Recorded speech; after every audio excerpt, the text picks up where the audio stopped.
Good morning, everybody, and welcome to Living Astrology with Janet Hickox. Grab your cup of coffee or your tea, sit back and relax, and let's chat about what is happening up in the stars above. Today, the giant star we call the sun is moving out of the sign of Aquarius, where he has been for the last 30 days or so, and into the sign of Pisces. But that won't happen until later this evening.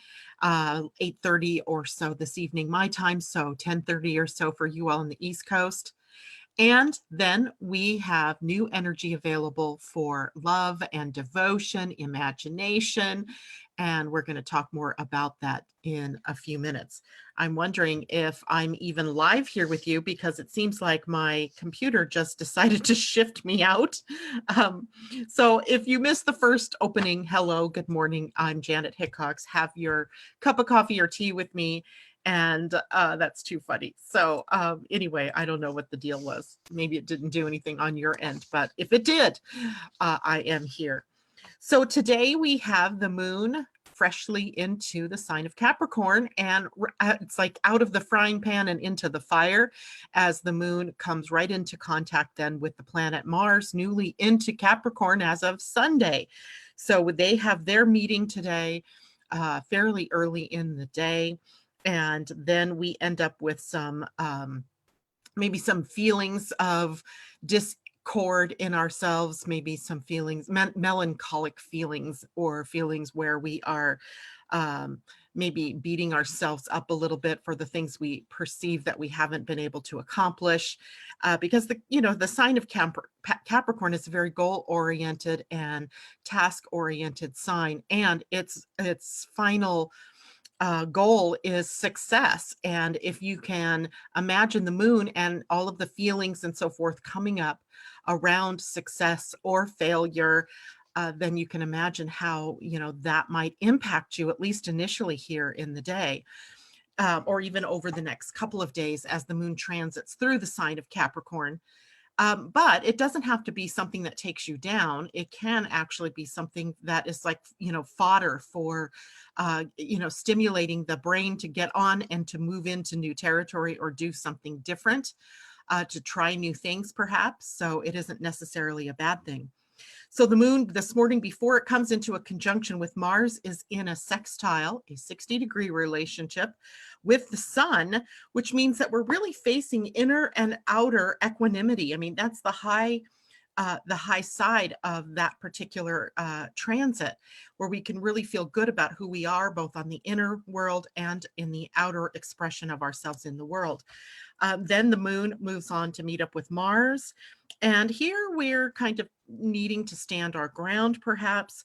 This is a transit that brings out our leadership qualities, maybe where we want to stand out in the crowd and be known for and recognized for our works, for our contribution, even in the smallest of ways. Sometimes it's just somebody who reaches out with a text message or, a phone call and says, hey, you're doing a great job. I loved what you did. That makes all the difference in how we feel about the work that we're doing in the world. So you will either be in the receiving end of that today, or maybe you feel inclined to give that gift to somebody today. Later in the day, we'll feel change in the air as our favorite change agent, Uranus, and the moon will meet up in a trine.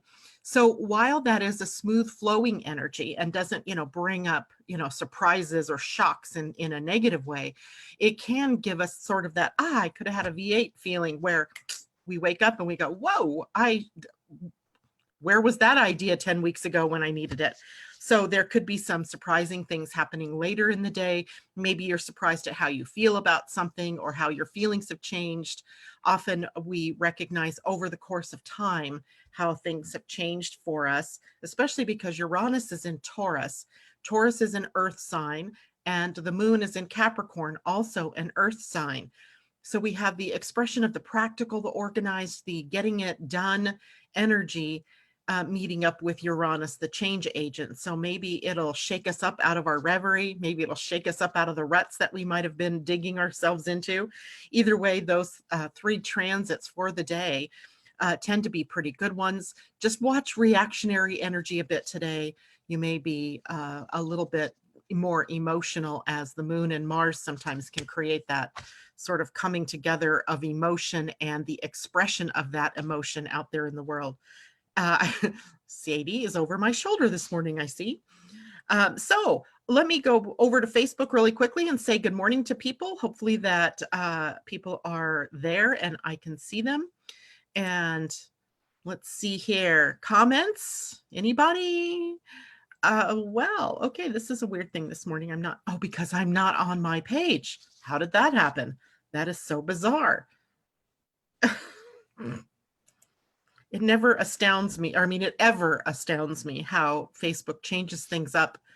And then you sort of feel lost. One day you go, wait, I didn't do that. Where did that come from? So there we have you guys. Good morning, Jacqueline. She says, wow, yesterday evening I went to my physical therapist, and on my way home, the cab driver and I were chatting, and he said I was doing a good job with my girl. See, and how did you feel, Jacqueline? Wasn't that just like receiving a universe hug? Somebody noticed you, somebody, does something that makes you feel good, or says something that makes you feel good. And most definitely, to answer your question, the moon does affect our sleeping patterns. And if I'm not mistaken, didn't you just have a new moon, a moon coming back to the same place it is in your chart? And that often bumps up your energy a bit, and that can disrupt your sleep pattern. Either you can be more tired than usual, and I would suspect right now with the moon in Capricorn, some of you may be feeling more tired than usual, or it can trigger, and this is another thing I suspect will happen over the course of the next few weeks, more dreams, more vivid dreams, more ahas, revelations going on in your night, in your dream state. And also at times it can cause you to have the best sleep ever. So definitely the moon, because it's the fastest moving body, does have an effect on our sleep patterns. Debbie Hedden, good morning. And I'm sure there are others of you out there I just don't see. So good morning if you're just newly joining us here. We're glad to have you with us. And let's talk now about what the moon in Capricorn means. I think we're getting kind of used to this Capricorn energy now. There shouldn't be anything new that I can tell you about Capricorn. But let's still, go down the row of information we have on Capricorn. Remember, it is a sign that's ruling planet is Saturn. And because it has that planet as its ruler, it is highly involved with structure and form and goals and ambition and setting of those goals, achieving of those goals. Success and failure also come up in the sign of Capricorn. So in structure, as it relates to structure, we have to have those clear-cut goals. Having a goal. This is funny because I've always had this love-hate relationship with goals and goal setting. I just feel like somehow that it's limiting in some way, that then I might have to face achieving or not achieving the goal. So I always hold goals kind of lightly, and I don't have them cast in stone, because if they're cast in stone, then it brings up the possibility for all kinds of other issues to arise. So having a clear stated goal is one thing, but also allowing it to be mutable or movable in some way so that you don't get caught up in being stuck in a rut here. Goals and being resourceful in how you achieve those goals is under the Capricorn sign, as well as responsibility and overcoming challenges, enduring to see the end result. There's nothing worse than quitting before you get to the finish line, right? So completions, getting things done, following the steps that are put out, having a method to your madness, all things that come under Capricorn as far as structure and form is concerned. Now, the planet Saturn, the sign Capricorn, all hold rulership over the 10th house in your astrology chart, the natural 10th house. So it may not be the 10th house in your chart, because your chart may have some other sign up there at the 10th house. And in fact, we could look today. Let's see if I can share my screen and I'll show you what I mean. Let's go here. I'm going to share my screen, but I'm going to change it to a different, oh, right here. So somebody let me know if you're seeing an astrology chart. Actually, I'm going to stop the share and then I'm going to come back in just to be sure, especially since I know comments are lagging here. Okay, so here we have an astrology chart, and here is the 10th house. And you can always find the 10th house because it is the house that is to the left of the letters MC, or this bold line that's roughly at about 12 noon position in the chart. And you can see here, this is the sign of Sagittarius. So this, if this were a person rather than the chart of the day or the chart of the moment, then this person would have Sagittarius at their 10th house. But it doesn't take away from the fact that the ruling planet here is still Saturn and is still then having an association with Capricorn. So I could follow from the 10th house, looking to see where Capricorn is, and Capricorn follows across the 11th house and the 12th house here, that maybe this person's expression of boldness in their career is sometimes hindered by secret desires or things that they sabotage themselves with, or they have a lofty goal, but they haven't been able to chunk that goal down into bite-sized pieces. So this is a person, if this were a person, that would have to have very clear set goals, right? That would have to be sort of, they do this, then do this, then do this, so that they weren't in the process of sabotaging themselves. And then they could achieve a lot. Although when you look at this chart, that's a lot of energy in the 12th house. In this chart, it would be Pallas, Jupiter, Pluto, Chariklo, and Saturn that are all in the 12th house. That would be a lot of prison energy that they would have to unlock a lot of keys to really get to the highest expression in their lifetime. A lot of challenges this chart would bring up for someone. So anyway, I hope that helps. Going back then to our Capricorn energy, Capricorn in the 10th house then, or Capricorn in general, Saturn in general, is always concerned with status and authority. So the 10th house, that's what that career professional focus is all about, the status that you achieve, or the way that you show up in the world. And so here we have making your mark in the world, contributing in some way to the world.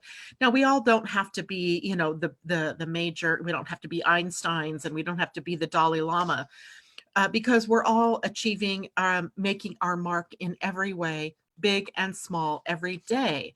Right? Every time that you have a great interaction with someone, every time when you support somebody or support yourself or do something small for someone else, you're making your mark. You are achieving something. You are contributing to the world and the goodness in the world. You are also contributing to society, right? Everything that we do is a contribution, and our only responsibility here is to be sure that what we're contributing is something that is in alignment with our values, right? So that you're not out there, not walking your talk. You're not saying one thing and doing another. So reward and recognition are also in Capricorn territory, interestingly enough. So Saturn, as much as we want to make him a bad guy, he is the planet that rewards us, where we get recognition when we do the work, right? So he's the taskmaster, he's the karma, the reaper, if you will, when we're not doing the work, right? Then we get the lesson part of that. But when we're doing our work and we are achieving, then we do receive reward and recognition from Saturn, Capricorn energy. So there you have that. Responsibility comes through the sign of Capricorn, what we are committed to, how we are achieving that commitment. Are we being responsible? Are we being mature in our approach to what we do in the world? This is also a sign of business savvy. And interesting, I think, when the moon is here, because the moon represents the people. The moon represents the public at large. So if we were looking at this chart as a horary chart, which is where someone asks a question and they want an answer, so you draw up a chart in that moment, and then you look and see what the answer is it's kind of using the astrology chart as an oracle. Yeah, that's an interesting way to think about it. So the moon in Capricorn has some business savvy. It knows what the people want. So there's a connection when the moon is in Capricorn to be really connected to the people around you, and knowing in some way what they want. So business savvy is also a part then of the moon moving through Capricorn, kind of knowing internally or intuitively what it is that the next big thing might be, or what direction to take your business based on what people want. Now, we do have some things to watch out for. We do in every sign, right? There's the high frequency, there's the low frequency. So what do we need to watch out for with Capricorn energy? Authoritativeness. Being an authoritarian, we are grappling with that big time in our outer worlds and our governments as we see governments shifting, trying to make that shift over to authoritarianism, and then the resulting backlash from people or from other parties. Like in this country, we've got the two-party system, one party reaching over for authoritarianism, guys in the guise of freedom, and the other party that's leading us more to progressiveness, which triggers the other party to believe that we are going to socialism, blah, blah, blah. So a lot of words being bandied around out there in our outer world that are, a question mark, if you will, on what is it we need in terms of governance and responsibility, who's responsible for what, and how do we legislate that, or how do we make rules and regulations, and how do we make people follow those rules and regulations? All of this is about the good side, the middle road here of Capricorn. But if we go too far on one side, we are in authoritarianism. If we go too far on the other side, we are in socialism. So we have this middle road that we have to be able to find.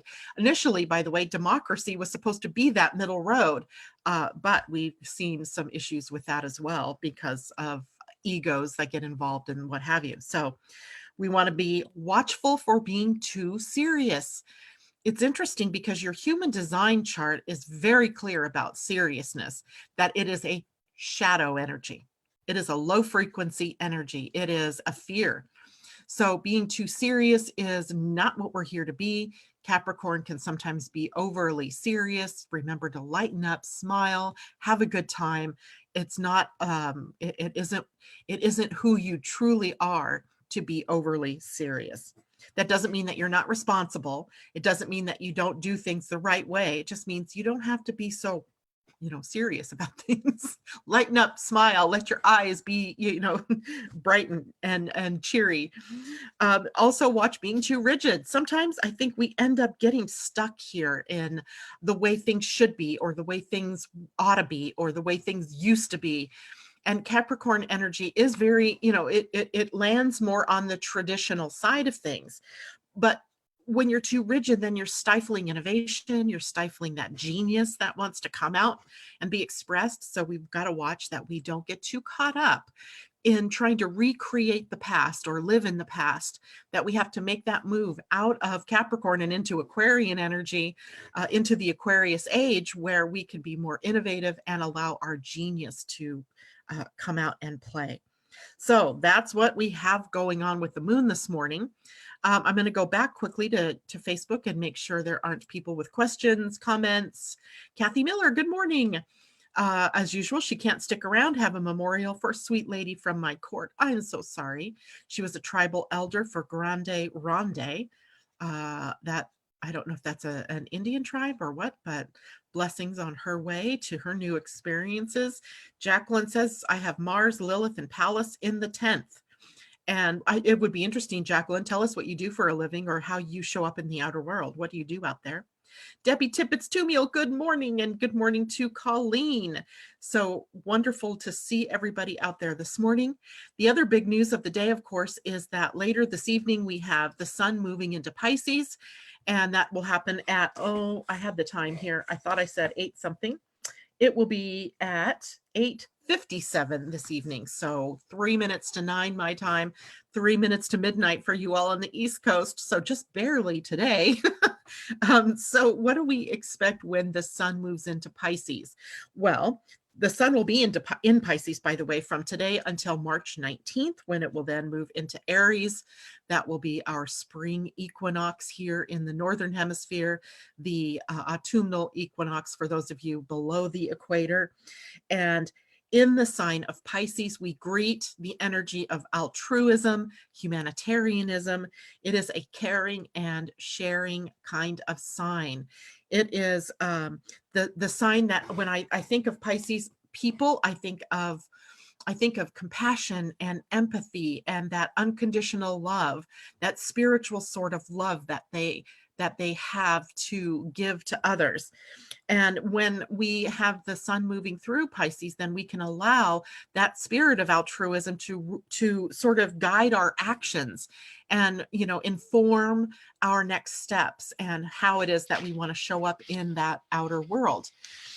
It is also a time to be more in our feelings. It is a water sign, so water, deep emotions and imagination and dreaminess also come up here. So if you during this time find yourself in a more dreamy state or nodding off into that dreamy state, having more vivid dreams in your night sleeping, or you feel more imaginative, you can thank the sun moving through the sign of Pisces for this.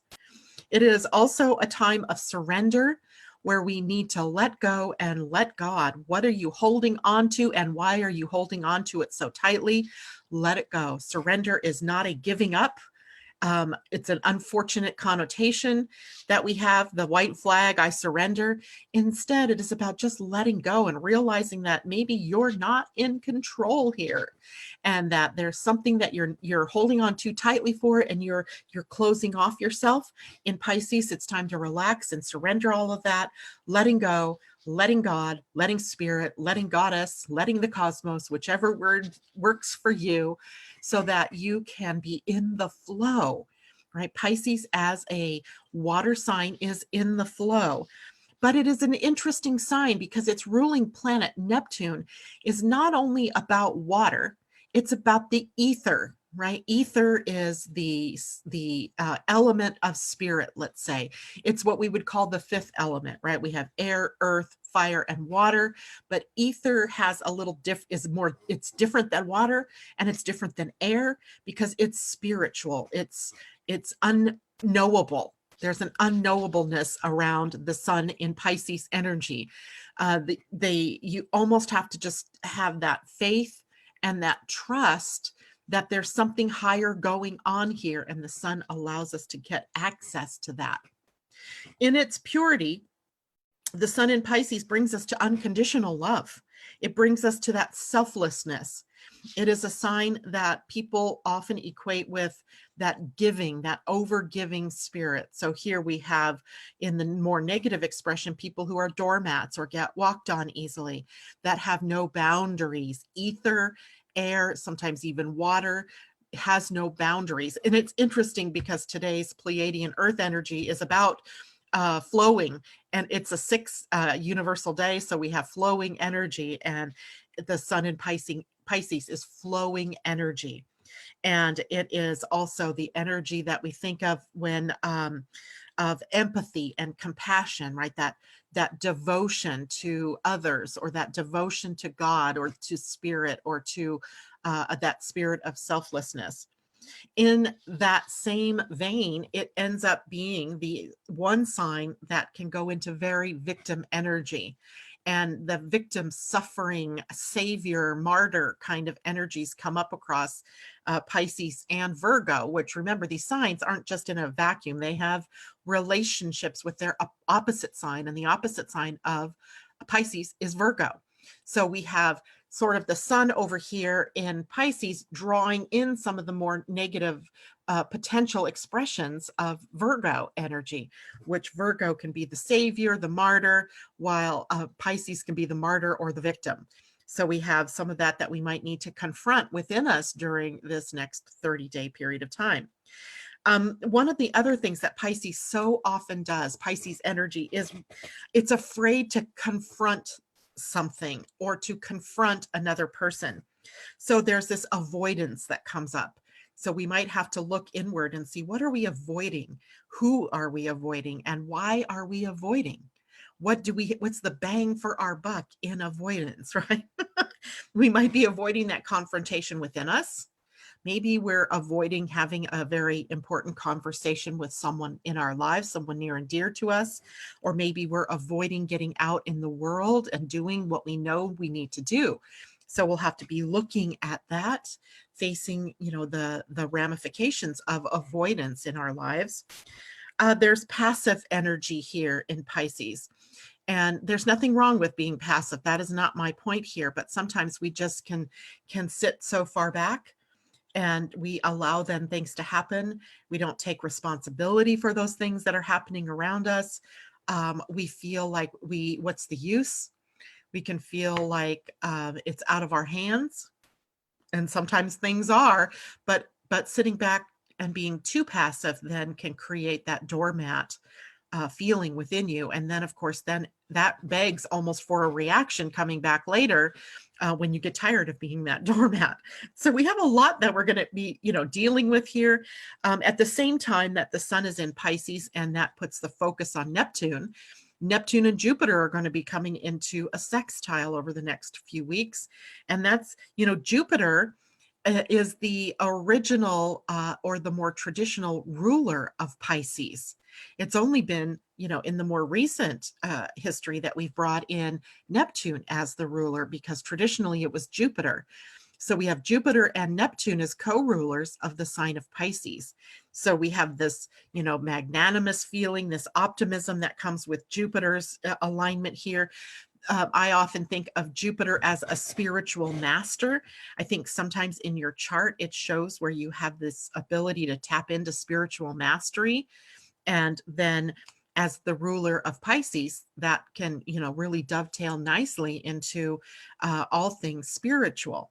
Now, one thing too that we watch when the sun is in Pisces, or when we have a lot of Pisces energy, is we have that escapism that happens. That's a more negative expression, where sometimes it's okay to escape, right? I'm not saying don't try to escape. Sometimes we just need to, right? I need to dump myself into that book and get away from the real world for a while. But this is a sign sometimes that uses escapism as a way to not face life, or to not face pain, or to not face responsibility. So we have to be careful that we are ready and willing to face whatever it is that life brings us, to be in that flow, to be, willing to be responsible without running away. And the reason this happens with Neptune or with Pisces energy is because Neptune and Pisces take us into that imaginal realm. In my imagination, we live in a golden age where everybody gets along, where we share with one another. Nobody's going through their life with want or need, that everybody has what they need, right? If they are sick, they can get doctors or healthcare. If they need food, they can get food. If they need a job, they can get a job. That's my imaginal world. Well, imagine if you're a Pisces and that imaginal world meets the real world of war and poverty and illness and people being mean to each other and not caring for one another.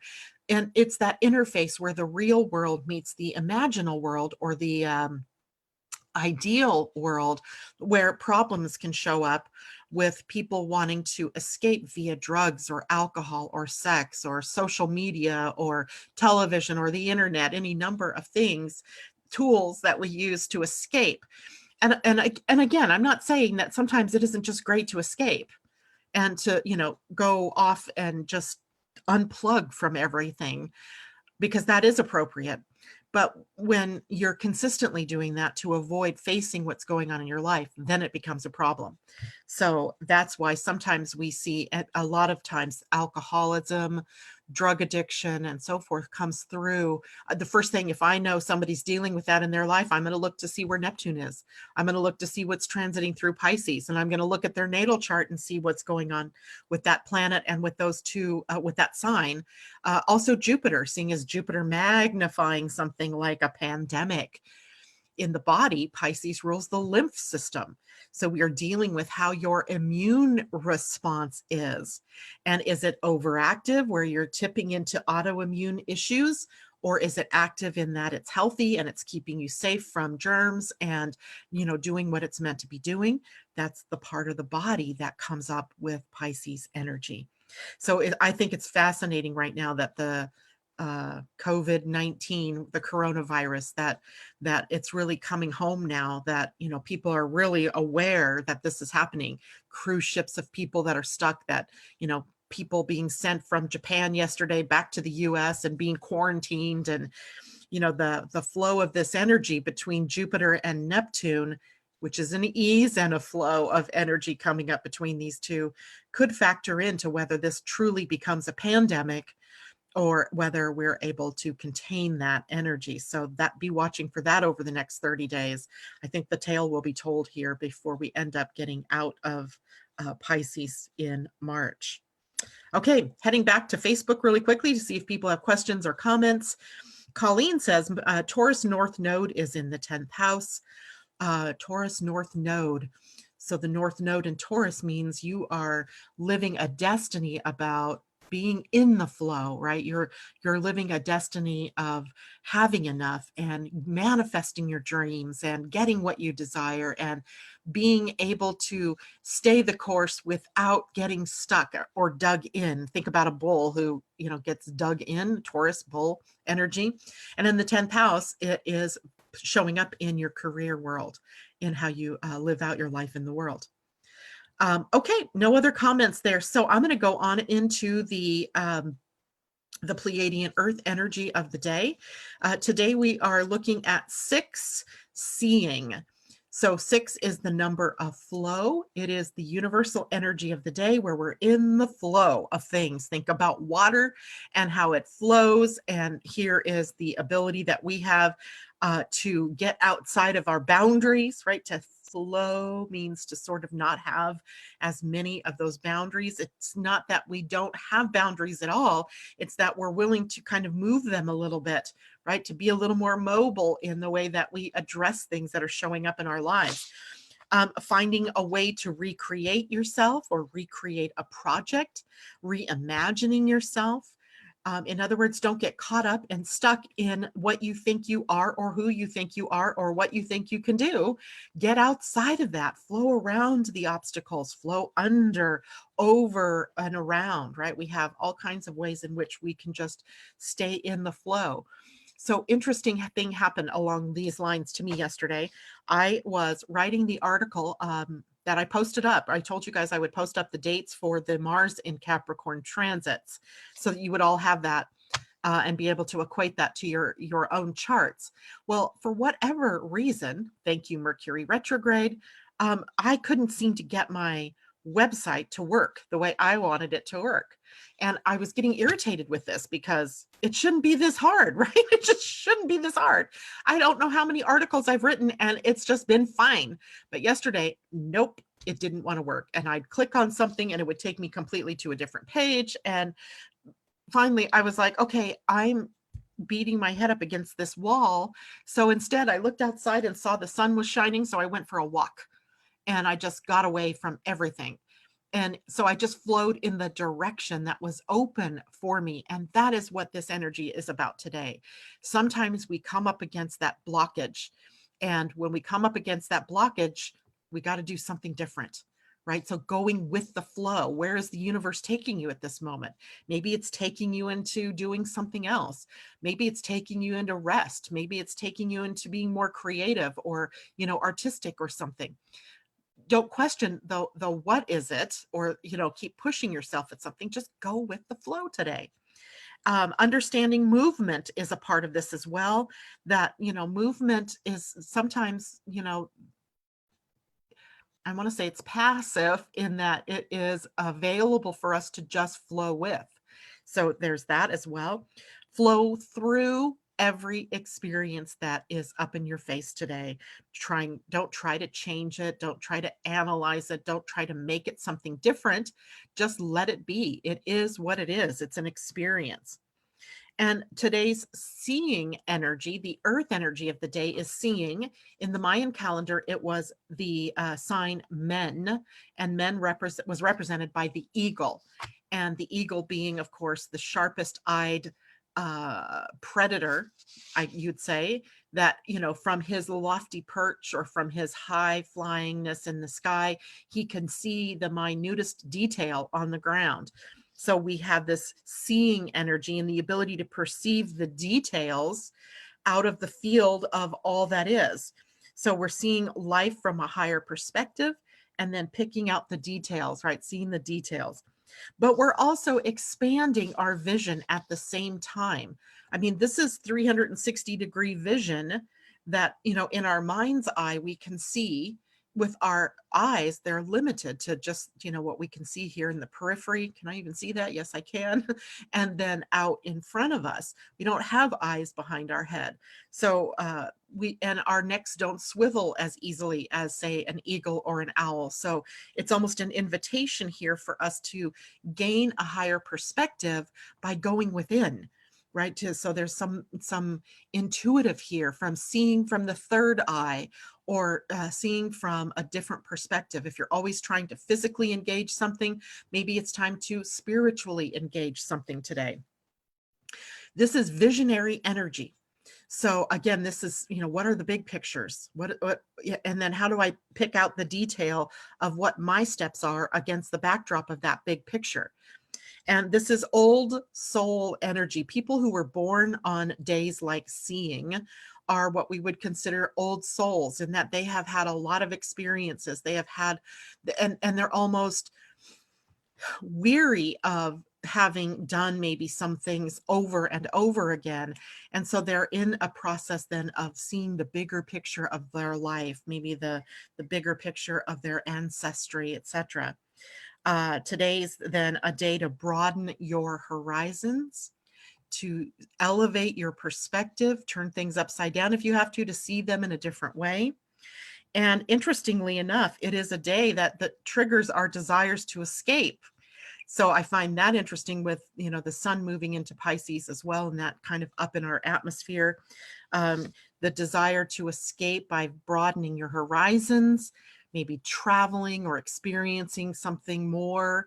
But then on the negative side, it could be that escape through drugs or alcohol, or too much TV or internet or social media. You know the drill, the way that we, get ourselves kind of sidetracked off into escapism. So it's a day to be guided by wisdom. It is a day to elevate your perceptions, to see the bigger picture, and to maybe even see with your third eye that can see more than your physical eyes. All right, let's go back to Facebook here.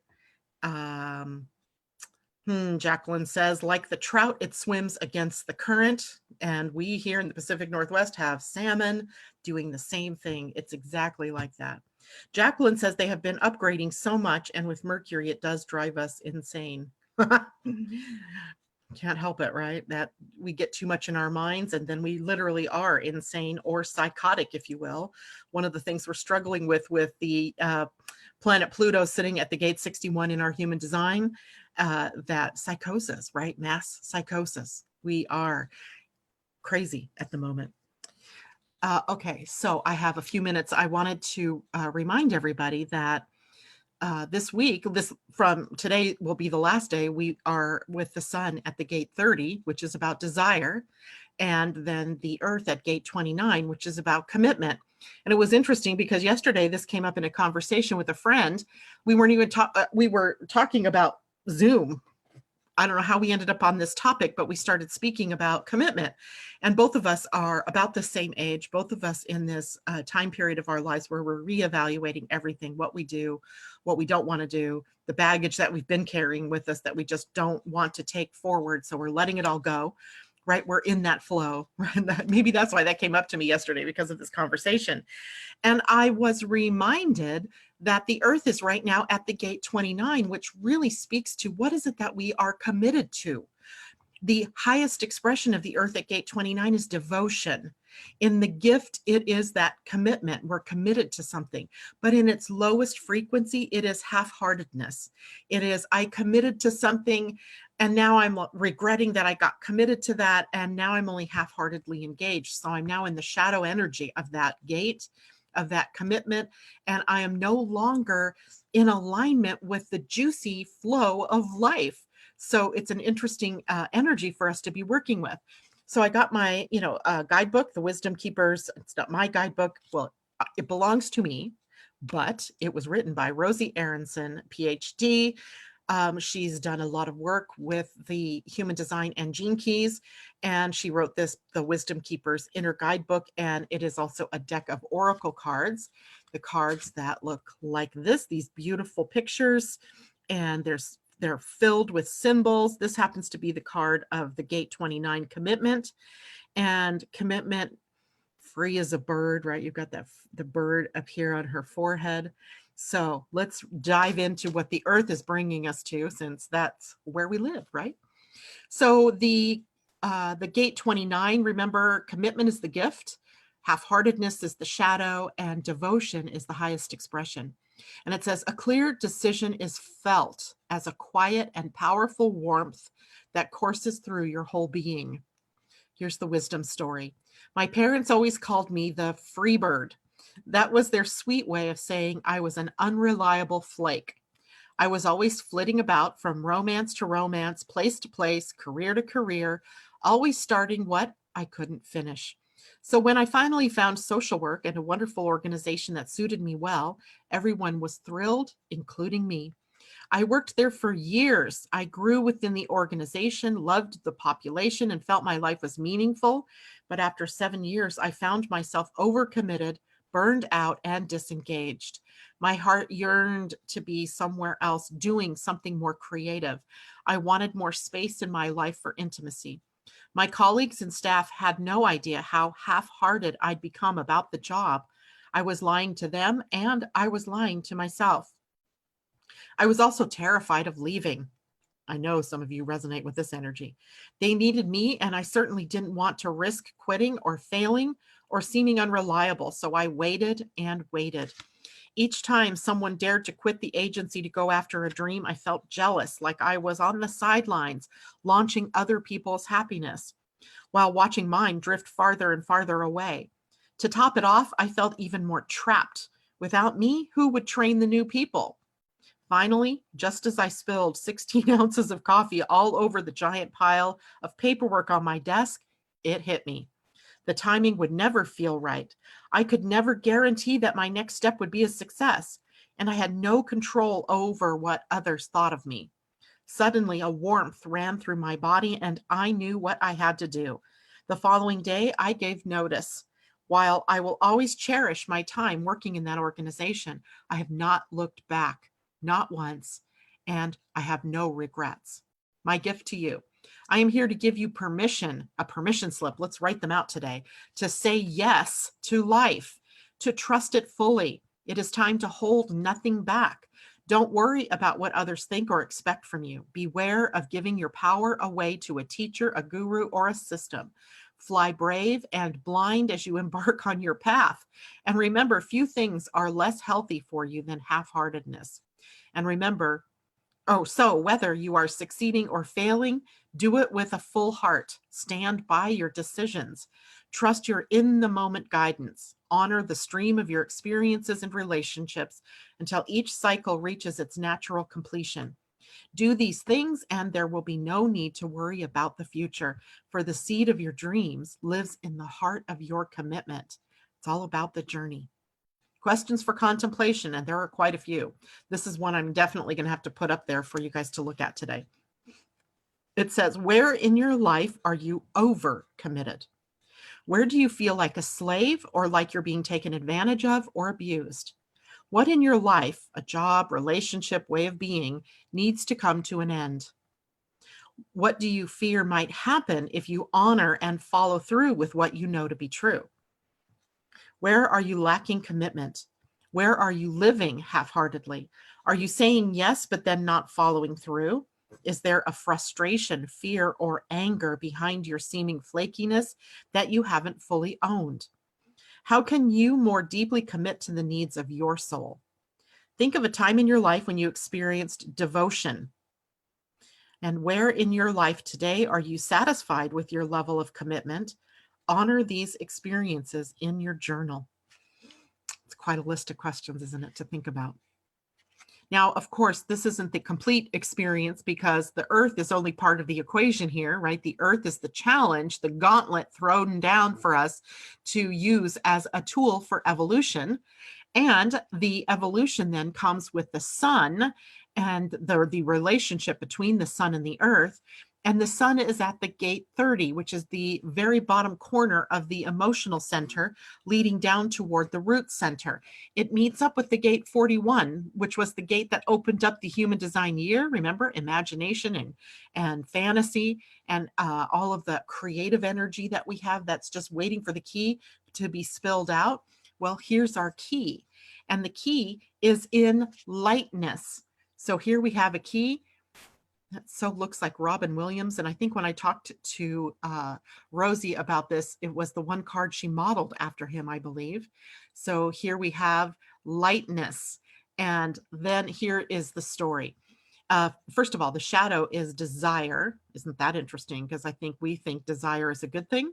Desire is a shadow here. The gift is lightness, and the siddhi is rapture. And it says, as every human being learns, the cycle of desire is eternal, right? As soon as one desire is fulfilled, another one comes and takes its place. Here's the wisdom story for desire. I was said to have shot out of my mother's womb like a rocket and then nursed like a baby whale.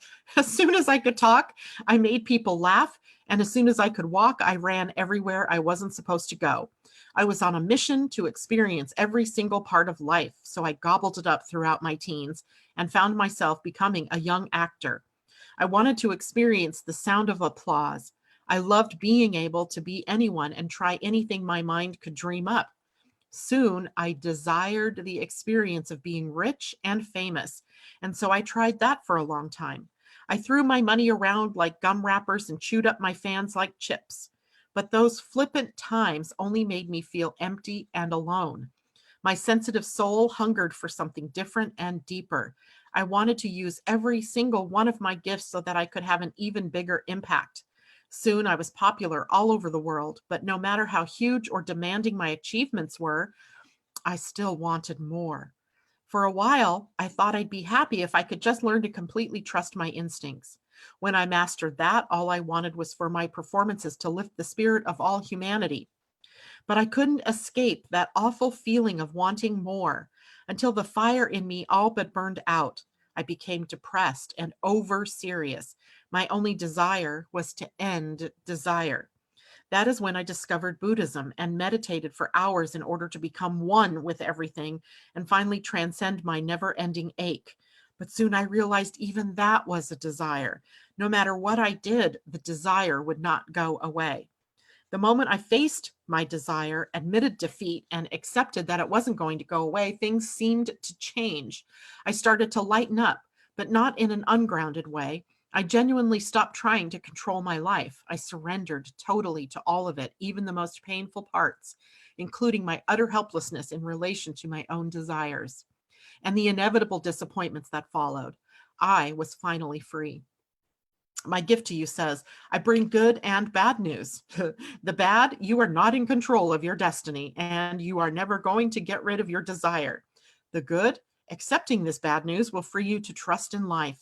It's time to fully feel your desires and to realize that feeling them doesn't mean acting on them indiscriminately or repressing them. You can welcome a desire into your home without allowing it to control your life.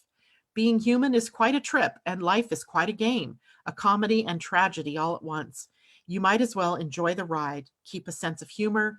Do not pretend to live lightly. Embrace and emanate a true lightness of being. With such an attitude, you won't need to fear your feelings, no matter how painful. A lightness will burn so bright in you, it'll beam out of your eyes no matter what is happening. And the questions for contemplation. Where are you taking life too seriously? Is your strict adherence to certain principles preventing you from exploring your true passions? Is it possible that some of the desires you've been rejecting aren't as bad, dangerous, or unhealthy as you've come to believe? Are your desires in control of you? Are you overindulging in what feels good without taking responsibility for the consequences? Think of someone who for you embodies true lightness of being. Have you ever experienced true rapture? Was it wonderful, scary, enlightening? That would require us to look up rapture and get to that definition our reworking of a definition of rapture, which I think might be difficult. Sometimes the,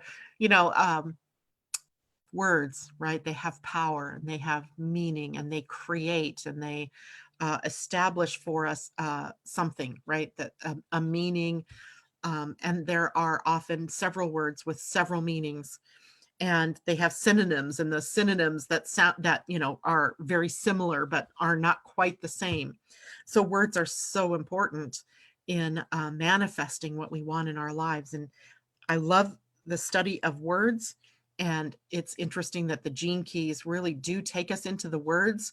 And what does the word rapture mean? So I'm going to leave you with that today, maybe taking a look at what rapture is. What is rapture? And to me, it sounds sort of ecstatic. It sounds maybe very heartbreaking, open. And yeah, so let's take a look at that word, shall we?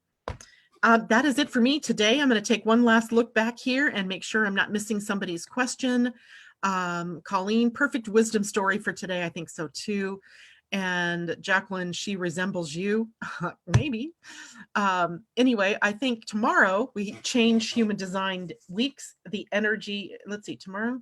What is tomorrow? The 19th? Oh, yes. We go into one of my favorite weeks of the year because we're going to be dealing with the gene key, or the gate 55, the gate of prosperity and abundance. Or it's really not prosperity, because that always makes us think about money, but it's really the gate of abundance and the juiciness of life and the abundance from spirit, just true abundance. And that comes from being a human, from having intrinsic value, from deserving all the good that is what you desire. It's funny that comes after desire, right? And then the earth will be in the gate 59, which is a very fertile, creative, sexual gate in human design and also in the gene keys. So we'll have some juicy stuff to talk about for the next couple days. In the meantime, I wish you all a blessed day. I will see you tomorrow morning at 8 a.m. right here, Living Astrology. Take care.